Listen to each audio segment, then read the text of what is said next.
Last point था हमारा provide information about different project. हम किसी भी प्रोजेक्ट में हमें पैसा इन्वेस्ट करना है, उसके बारे में फुल स्टडी करके एज ए फाइनेंशियल सिस्टम के थ्रू तो हमें पता चल जाता है कि कौन सा प्रोजेक्ट हमारे लिए बेनिफिशियल है, तो हम उसमें पैसा इन्वेस्ट कर सकते हैं। नेक्स्ट है component of financial system.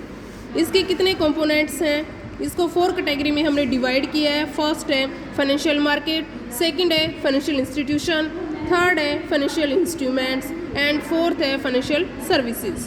First of all हम करते हैं financial market. Financial market are the institutional centres और arrangements that offer facilities to purchase and sales to financial assets and credit instruments of different kinds like currency, cheques, bank deposits, bill, bonds, financial claim and securities. यानी कि एक तरह से यह वित्तीय बाज़ार जिसको बोला जाता है, इसका मतलब क्या है, वित्तीय बाज़ार में हम एसेट्स को यानी कि हमारी सेल और परचेज़ की डील की जाती है, सुविधा प्रोवाइड करता है। साथ के साथ हमें डिफरेंट काइंड जैसे कि लाइक करेंसी हो गई, आपके चेक्स हो गए, बैंक डिपॉजिट हो गए, या आपके बिल्स, बॉन्ड, फाइनेंशियल क्लेम्स, ये सारे के सारे इंस्ट्रूमेंट होते हैं, इनके थ्रू हमें लेन देन किया जाता है, इनके माध्यम से हम डील करते हैं। ठीक है, नेक्स्ट हम करते हैं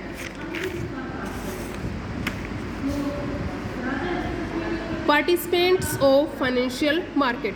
यानी कि फाइनेंशियल मार्केट्स में पार्टिसिपेंट्स कौन होते हैं, यानी कि कौन कौन से ऐसे लोग हैं या कौन कौन से जो इसके अंदर डील करते हैं। जैसे फर्स्ट है फाइनेंशियल इंस्टीट्यूशन होते हैं, लाइक IFSCI है, ICICI है, जितने भी आपके बैंक हैं, HDFC है, ठीक है, SBI है, ये सारे आपके फाइनेंशियल इंस्टीट्यूशंस में आते हैं। इनका रोल क्या होता है, पैसे लेते हैं, उधार भी देते हैं, डिपॉजिट करते हैं, बदले में इंटरेस्ट भी देते हैं, इंटरेस्ट लेते भी हैं, यानी कि loan gives and receive and gives.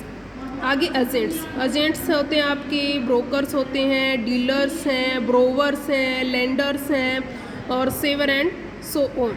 ठीक है, नेक्स्ट है group of financial market. Financial market को 2 पार्ट्स में डिवाइड किया गया है।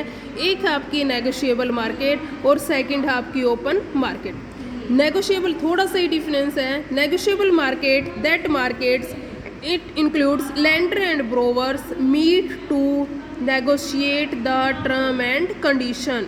लेंडर और ब्रोवर जब हम आपस में मिलते हैं, यानी कि किसी भी चीज़ के ऊपर वो लेन देन करते हैं, तो सबसे पहले उनकी टर्म और कंडीशन डिसाइड होती है और उसी के बेस पर उनका जो है आपस में कॉन्ट्रैक्ट होता है। ठीक है, and open market term and condition know decide based on market demand and supply. Term और कंडीशन कोई डिसाइड नहीं होता, मार्केट में जो रेट चल रहा होता है उसी के बेस पर आपकी डील होती है, और जो मार्केट का रेट है वो डिपेंड करता है मार्केट की डिमांड एंड सप्लाई पे।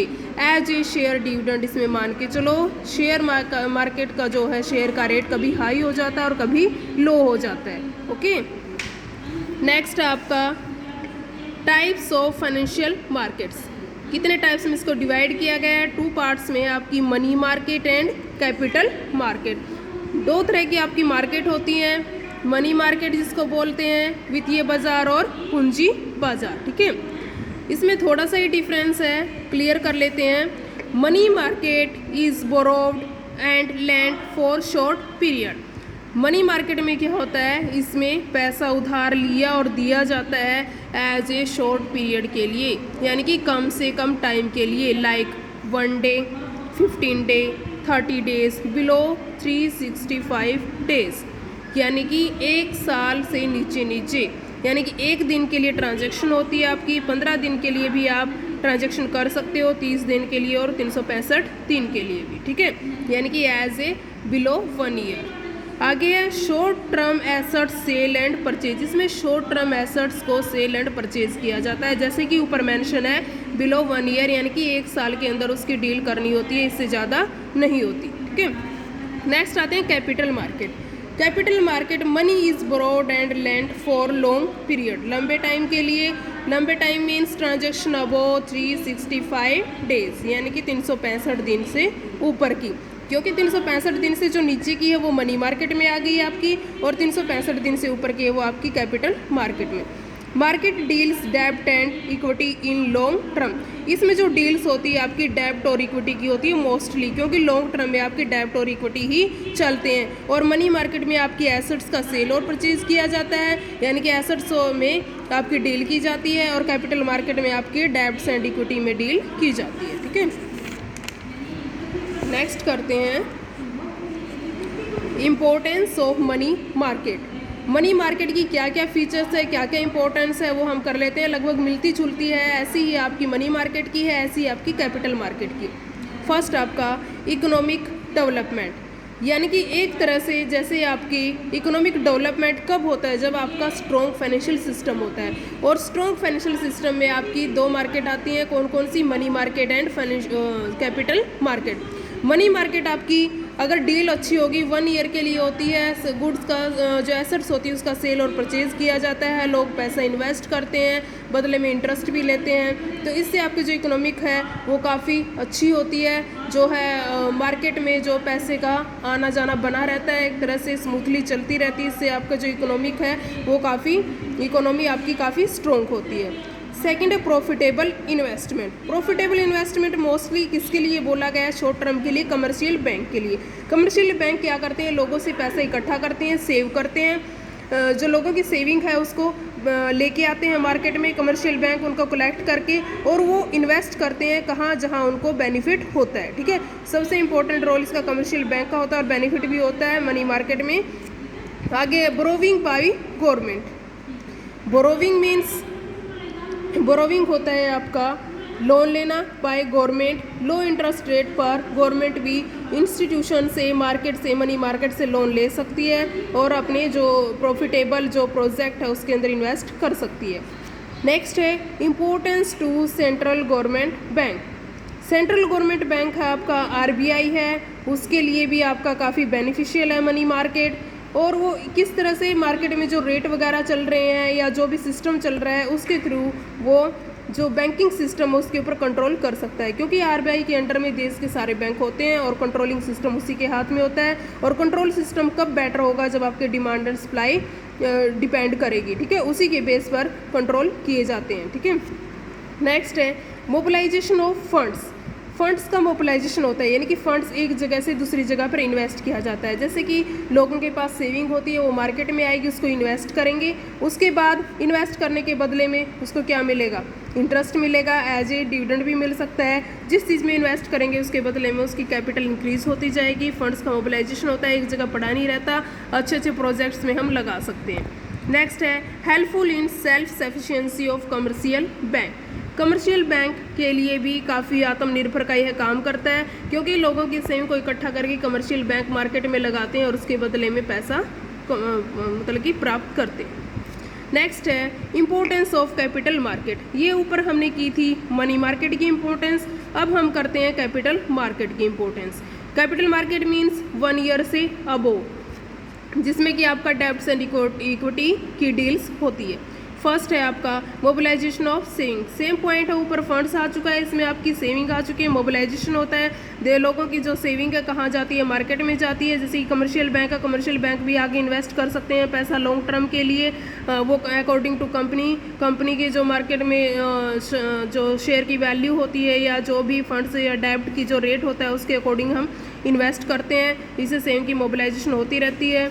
उसके नेक्स्ट है stabilities in prices of securities. Securities की प्राइसेस में स्टेबिलिटी बनी रहती है, यानी कि सिक्योरिटीज़ आपकी मान के चलो जैसे कि नेगोशिएबल आपके इंस्ट्रूमेंट होते हैं, वो सारी सिक्योरिटीज़ में ही आती है, चेक्स, बिल वगैरह, इसमें स्टेबिलिटी बनी रहती है, काफ़ी उतार चढ़ाव नहीं आता है तो डिमांड सप्लाई एक दूसरे को कभी डिमांड इंक्रीज हो जाती है, सप्लाई कम, एक चीज़ की डिमांड बढ़ेगी दूसरे की कम हो जाएगी ऑटोमेटिकली, तो इससे स्टेबिलिटी बनी रहती है, क्योंकि ये लॉन्ग टाइम के लिए होता है। शॉर्ट टर्म के लिए कभी लॉस भी हो सकता है, फ़ायदा भी हो सकता है, लेकिन लॉन्ग टाइम के लिए स्टेबिलिटी रहती है। अगर 1-2-3 महीने किसी भी चीज़ का प्राइस हाई चला जाता है, क्या पता 2 और 3 महीने नेक्स्ट के बाद उसका लो भी आ जाता है। इसलिए कभी आपका रिसेशन आपने पढ़ा होगा, जो लाइफ साइकिल है, स्टार्टिंग में आपका चलता है, लाइफ साइकिल आपका कैसे चलता है, ऐसे करके स्टार्टिंग में आपका ग्रोथ करता है, उसके बाद धीरे धीरे पीक पॉइंट पर जाकर नीचे आने लगता है, यानी कि इंट्रोडक्शन जो स्टेज होती है आपकी, फिर हाई होती है, उसके बाद रिसेशन यानी कि मंदी की तरफ आ जाता है।